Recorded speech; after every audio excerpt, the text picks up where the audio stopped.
Acara kondang Hotman Paris Hutapea menyebut Peggy Setiawan bisa ditahan lagi.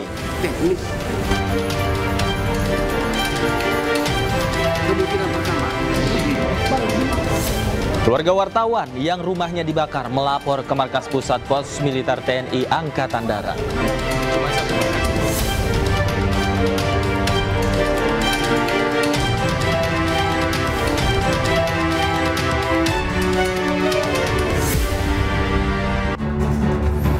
Halo, selamat malam pemirsa, selamat datang di iNewsroom. Bersama saya Davi Pratama. Pemirsa, kami akan membahas berita utama secara mendalam, komprehensif, dan tentunya eksklusif. Sebagai pembuka iNewsroom kali ini, kami memiliki informasi rapat paripurna DPD ke-12. Masa sidang 5 tahun sidang 2023-2024 berlangsung ricuh usai diwarnai hujan interupsi. Sejumlah senator bahkan menghampiri meja ketua DPD hingga mencoba merebut mikrofon.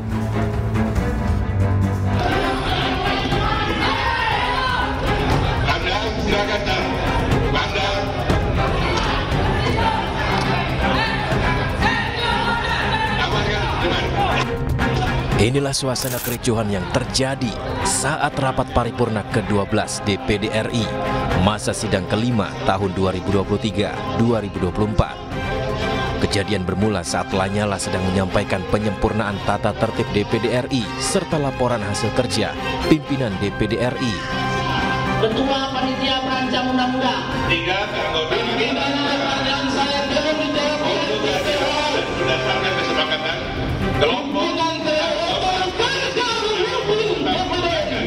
Namun interupsi demi interupsi mulai muncul.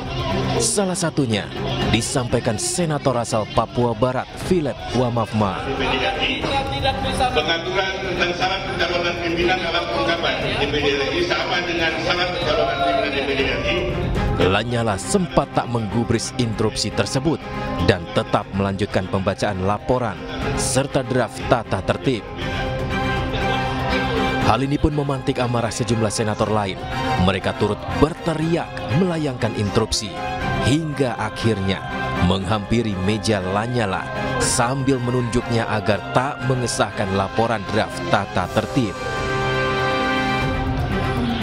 Saat anggota berbondong-bondong menghampiri meja pimpinan, salah satu senator bahkan berusaha merebut mikrofon ketua DPD RI.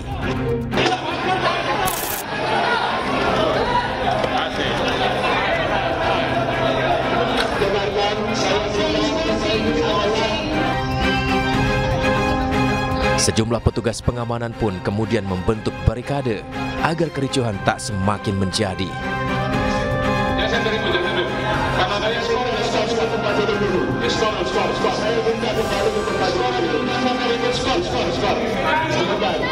Pimpinan sidang akhirnya memutuskan menskor sidang selama 10 hingga 15 menit untuk meredakan suasana.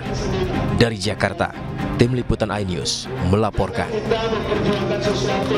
Pemirsa, Presiden Joko Widodo menandatangani Peraturan Presiden Nomor 75 Tahun 2024 tentang Percepatan Pembangunan Ibu Kota Nusantara atau IKN. Perpres tersebut berisi pasal terkait penyediaan fasilitas hingga perizinan. Perpres yang memuat 14 pasal diteken Jokowi pada Kamis 11 Juli yang lalu. Dalam Perpres pasal 2 disebutkan percepatan pembangunan IKN bertujuan membentuk ekosistem layak huni, khususnya di kawasan inti pusat pemerintahan atau KIPP yang meliputi penyediaan dan pengelolaan layanan dasar dan sosial serta fasilitas komersial sesuai dengan Undang-Undang Nomor 21 Tahun 2023. Selain itu, penyediaan dan pengelolaan layanan dasar dan sosial meliputi hunian, kesehatan, pendidikan, sosial dan budaya, energi serta ketenagalistrikan, telekomunikasi dan digitalisasi, transportasi, air minum, sanitasi dan pengelolaan limbah, fasilitas kedaruratan, pemakaman umum, ruang terbuka hijau, fasilitas olahraga, fasilitas keagamaan, fasilitas perkantoran, dan ketentraman serta ketertiban umum. Sedangkan penyediaan fasilitas komersial meliputi hotel, pusat perbelanjaan, retail dan toko, restoran, dan pusat rekreasi juga hiburan.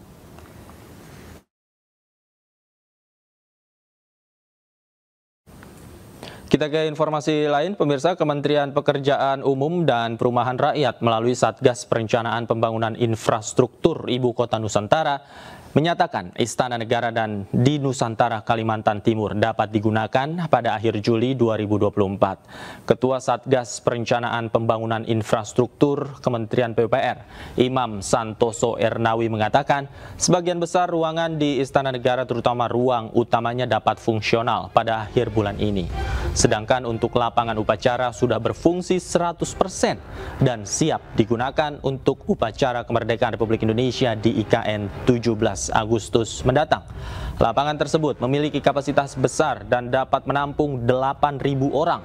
Sementara progres pembangunan Istana Negara dan lapangan upacara di IKN per 4 Juli telah mencapai 82,73%.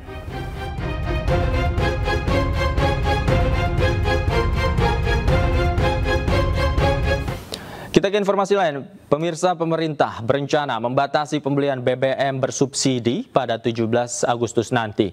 Kebijakan ini diklaim bertujuan untuk mengurangi polusi udara dan menghemat keuangan negara. Pemerintah berencana membatasi pembelian bahan bakar minyak pada 17 Agustus 2024. Hal ini disampaikan oleh Menko Marves Luhut Binsar Panjaitan melalui akun Instagram pribadinya. Menurut Luhut, pembatasan BBM bersubsidi bisa menghemat keuangan negara dan mengurangi polusi udara. Saat ini, Pertamina disebut sedang menyiapkan proses pembatasan BBM bersubsidi. Jika kebijakan ini direalisasikan, maka pada 17 Agustus 2024, pembelian BBM bersubsidi seperti Pertalite akan benar-benar dibatasi. Kemudian masalah penggunaan bensin, kita kan sekarang berencana ini mau mendorong segera bioetanol masuk menggantikan bensin supaya polusi udara ini juga bisa dikurangi cepat, karena sulfur yang ini kan sampai 500 ya, kita mau sulfurnya itu 50 lah. Nah ini sekarang lagi diproses dikerjakan oleh Pertamina. Nah kalau ini semua berjalan dengan baik, itu dari situ saya kira kita bisa menghemat lagi dan juga pemberian subsidi yang tidak pada tempatnya. Itu sekarang Pertamina sedang menyiapkan. Kita berharap 17 Agustus ini kita sudah bisa mulai, di mana orang yang tidak berhak dapat subsidi itu akan bisa kita kurangin. Pemirsa, demi penyaluran BBM subsidi tepat sasaran, pemerintah mengeluarkan sejumlah kebijakan di tahun 2024. Ya, salah satu kebijakan yang akan diterapkan di tahun ini adalah pembatasan BBM bersubsidi. Kami sudah memiliki datanya untuk Anda, pemirsa. Pembatasan BBM subsidi Pertalite ini akan dimulai pada tanggal 17 Agustus 2024. Nah, cara pembatasan BBM subsidi Pertalite adalah untuk mobil. Ya, ini adalah berlaku mulai 17 Agustus 2024 dan rencananya pembatasan BBM bersubsidi ini berlaku untuk mobil lebih dari 1.400 cc. Ini dilarang menggunakan BBM subsidi. Berikutnya kami tampilkan datanya untuk Anda. Ya, sementara untuk mobil, pemirsa, berikutnya untuk motor 250 cc yang dilarang menggunakan BBM subsidi. Dan informasi ini bersumber dari susunan revisi Peraturan Presiden nomor 191 tahun 2014.